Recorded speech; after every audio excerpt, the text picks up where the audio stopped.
मौलाना साहब जो YouTube channel ज़रूर subscribe कंदा। साईं अॼुकल्ह जेके नौजवान बिल्कुलु नंढा चॾा पाए करे घर में फिरंदा आहिनि, अहिड़ी तरह ॿार बि फिरंदा आहिनि, उहो अमल कीअं आहे? हे साईं बिल्कुलु ग़लति अमल आहे इहो। इहे नौजवान बिल्कुलु उघाड़ा आहिनि। हे नओं फैशन जेको असांजे अंदरि आयो आहे, जेको ॿाहिरीं कंट्रियुनि जो कल्चर असांजे शहरनि जे अंदरि, असांजे मुल्क जे अंदरि बि जेको हले थो, बिल्कुलु नौजवान आहे, उनखे चॾो पातल आहे। उहो चॾो उनजे घुटननि खां मथे आहे। घुटननि खे मां सिंधी में ट्रांसलेट कयां, गोॾनि खां मथे आहे। गोॾा क्लियर ज़ाहिर थियनि पिया। जेकॾहिं इन सां करे नमाज़ पढ़ियो, नमाज़ न थी। इन चॾे सां नमाज़ पढ़ियो, नमाज़ न थींदी। छाजे करे? इहो मुस्लमान उघाड़ो मुस्लमान आहे।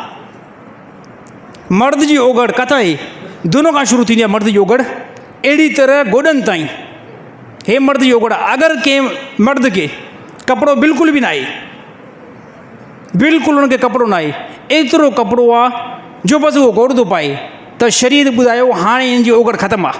उहा केतिरी ओगड़, केतिरी बंदि थी वञे? दुन खां वठी करे घुटननि ताईं, गोॾनि ताईं। एतिरो जेकॾहिं मर्द पाण खे कपिड़ो वेड़ियो न, त हाणे इहो मर्द उघाड़ो न आहे। भले सीनो खुलियल हुजे, हेठि जेको आहे पेर ज़ाहिर थियनि, त इहो ओगड़ न आहे। इहा ओगड़, औरत जी ओगड़ शुरू थींदी आहे पेर जे नेह खां वठी करे मथे जे वारनि ताईं। अलाह ताला मर्द जे लाइ आसानी कई, घुटननि खां वठी करे दुन ताईं।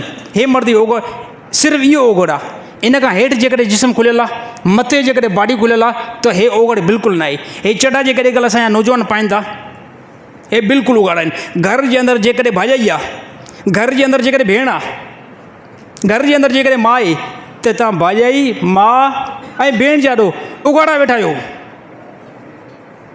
ॻाल्हि त ॻोरी आहे, ॾुखी आहे, पर मसइलो ॿुधाइण बि ज़रूरी आहे। तव्हां माउ, भेण, भाॼाई जे अंदरि उन सां गॾु ओगड़ में वेठा आहियो। जेकॾहिं अगरि तव्हांजो गोॾो ज़ाहिर थिए थो, जेकॾहिं तव्हांजो गोॾो ज़ाहिर थिए थो, सेम असांजे अंदरि वॾी हिकिड़ी कोताही ॿी बि आहे। गोॾ ॿधी वेंदी आहे, उन गोॾ जे अंदरि दुन ज़ाहिर थींदो आहे, या दुन खां थोरो हेठि जिस्म ज़ाहिर थींदो आहे। इहा बि ओगड़ आहे। जेकॾहिं घर में वेठा आहियो, हे भेणनि ऐं भाॼाइनि ऐं माइरुनि जा ॾो तव्हां उघाड़ा वेठा आहियो। मां नॉर्मल ॿुधायां, गोॾ जेकी ॿधी वेंदी आहे, दुन आहे। जेकॾहिं दुन जे मथां ई आहे, दुन ज़ाहिर नथो थिए, त ओगड़ न आहे। अगरि जेकॾहिं दुन खां हेठि कपिड़ो ॿधियलु आहे ऐं दुन ज़ाहिर थो थिए, दुन खां सम्झ 1 इंच ॿियो बि हेठि जिस्म ज़ाहिर थो थिए, त यादि रहे त हे ओगड़ आहे। गुनाहगार थींदा मर्द। इन शयुनि खे असां बिल्कुलु नॉर्मल शइ सम्झो आहे, हालांकि वॾी ख़तरनाक शइ आई आहे, वॾी ख़तरनाक आहे। इनशाअल्लाह इन ते अमल कंदासीं साईं। सभ खां पहिरियों मां पाण खे चवां, मथां साईं चवनि त नाराज़ आहिनि, साईं असांखे थो चवे, मां पाण खे ईअं चवां, जेकॾहिं अगरि मां में पहिरियों कमी कोताही हुई, त मां हाणे ईअं कंदुमि। मां में जेकॾहिं पहिरियों कमी कोताही, त मां पाण खे हाणे दुरुस्त कंदुमि। इस्लाम जा मसइला, इस्लाम खे सिखी करे कंदासीं, इस्लाम खे सिखी उन ते अमल कंदासीं, अलाह ताला दुनिया बि बणाईंदो, आख़िरत बि बणाईंदो।